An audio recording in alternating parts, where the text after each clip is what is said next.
وہ یہ کہ سر JUI کے حوالے سے بھی خبریں یہ ہیں کہ اب کچھ انڈرسٹینڈنگ ایک بنتی ہوئی نظر آ رہی ہے کہ پارلیمنٹ کے اندر JUI اور PTI ایک پیج پہ ہوں گے. ایک تو ذرا اس کے حوالے سے تھوڑی سی روشنی ڈال دیجیے گا کہ کیا پاسبلٹی ہے. دوسرا یہ فرمائیے گا کہ جلسے کے لیے 8 ستمبر کے کورٹ بھی جا چکے ہیں, شعیب شاہین صاحب بھی ایک درخواست لے کے گئے ہیں, تو اب آپ کو واقعی کس حد تک کتنا فیصد یہ امکان نظر آتا ہے کہ 8 ستمبر کو بھی حکومت آپ کو اسلام آباد میں جلسہ کرنے دے گی؟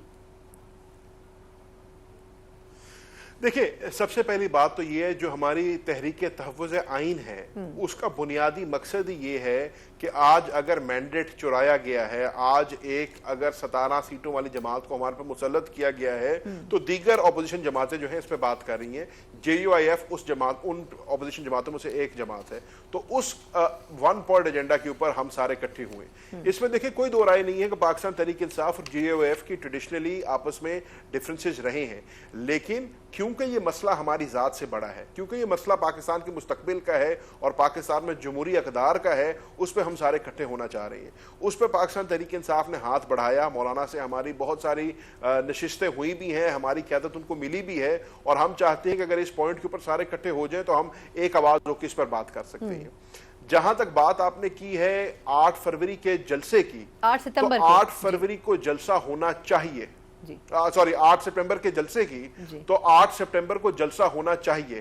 آپ نے دیکھا کہ ہم نے جو پہلے بھی ملتوی کیا تھا اپنا جلسہ, اس کی بنیادی وجہ یہ بنی تھی کہ ایک تو سپریم کورٹ پاکستان میں ایک بڑی اہم فیصلہ آ رہا تھا, حرمت رسول کی بات ہو رہی تھی, اور ریلیجس پارٹیز جو ہیں وہ اسلام آباد کا رخ انہوں نے کیا ہوا تھا. عمران خان صاحب کا ماننا یہ تھا, کیونکہ یہ ہم سب من حیث القوم ایز مسلمان بلیو کرتے ہیں کہ حرمت رسول سے اوپر کوئی چیز نہیں ہے, اور ہم ایسا کوئی اقدام نہ اٹھائیں جس سے اس کے اوپر کوئی ایڈورس ریئیکشن آئے یا ایڈورس ایکشن آئے. ہم نے ملتوی کیا, پھر ہمیں گارنٹی دی گئی حکومت کی طرف سے کہ 8 تاریخ کو جلسہ ہوگا. آج کی بات اگر کریں تو اٹارنی جنرل پاکستان نے کورٹ میں کھڑے ہو کے کہا ہے کہ ہم اس جلسے کو فیسیلیٹیٹ کریں گے. پچھلی دفعہ حکومت نے کیا کیا, 11th آور کے اوپر NOC کو ریووک کیا, اور ایک میرے سمجھنے میں غیر ذمہ دارانہ حرکت کی, غیر سیاسی اور غیر ذمہ دارانہ حرکت کی ڈسٹرکٹ ایڈمنسٹریشن کو PTI کے آمنے سامنے کی. ان کو فیسیلیٹیٹ کرنا چاہیے جلسے کو. کیوں؟ کیونکہ جلسہ کرنا ہر پاکستانی کا حق ہے. پاکستان کا آئین ہمیں یہ حق دیتا ہے کہ ہم جو ہے right to assembly and freedom of speech ہمارا حق ہے. ہمیں 8 تاریخ کو جلسہ کرنے دینا چاہیے. انشاءاللہ پرامن ہوگا اور پاکستان کی تاریخ کے بڑے جلسوں میں ایک جلسہ ہوگا. درست. خبریں یہ ہے کہ خان صاحب کو جیل میں کچھ جو مسائل کا سامنا کرنا پڑتا ہے اس میں کچھ اضافہ بھی ہوا ہے.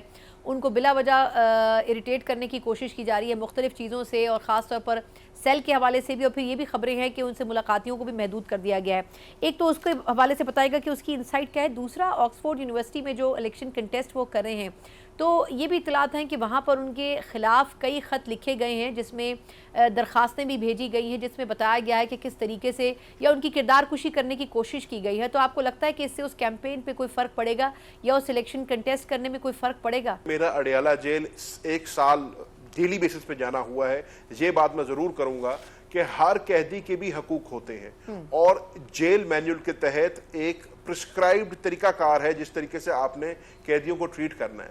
یہ شاہ محمود قریشی صاحب کے لیے بھی درست تھا, یہ عمران خان صاحب کے لیے بھی درست ہے کہ ان کو ایز پر جیل مینیول جو ان کی ڈیزائرڈ فیسلٹیز ہوتی ہیں قطعاً اس کے قریب تر نہیں رکھا گیا. جہاں تک عمران خان صاحب سے ملنے کی باری آ رہی ہے تو اس میں کوئی شک نہیں ہے کہ عمران خان صاحب کے ملنے کے اوپر بہت ساری قدغن لگائی گئی ہیں. بہت سارے لوگوں کو روک دیا جاتا ہے ان کو ملنے سے, ان کو نہیں ملنے دیا جاتا. اور اگین یہ ان کے بنیادی حقوق میں شامل ہے کہ رائٹ ٹو لیگل کاؤنسل, اپنے وکلاء سے ملنے کی ان کو اجازت ہونی چاہیے, اپنے خاندان سے ملنے کی ان کو اجازت ہونی چاہیے. اور جیسے کورٹ سے انسٹرکشنز دی ہوئی ہیں کہ 6 لوگوں سے عمران خان صاحب کو ملنے کی اجازت ہونی چاہیے جس کو وہ خود ڈیسائیڈ کریں گے, ایسا نہیں ہو رہا. اور عمران خان صاحب کا ایکسس بہت بڑے پیمانے پر روکا جا رہا ہے اور چند لوگوں سے ملنے دیا جا رہا ہے. دوسرا سوال آپ نے کیا تھا آکسفورڈ یونیورسٹی کے تحت, تو آکسفورڈ یونیورسٹی کے چانسلر کا الیکشن عمران خان صاحب لڑ رہے ہیں. جیسے کسی بھی الیکشن میں ہوتا ہے کہ آپ کی ایک سکروٹنی کا پروسیس ہوتا ہے, اس سکروٹنی کے پروسیس سے آپ گزرتے ہیں اور جب آپ اس کے لیے ایلیجبل ہوتے ہیں تو آپ کو الیکشن لڑنے کی اجازت دی جاتی ہے. عمران خان صاحب نہ صرف پاکستان کی سب سے بڑی جماعت کے چیئرپرسن ہیں بلکہ پاکستان تحریک انصاف دنیا کی 10ویں بڑی جماعت ہے.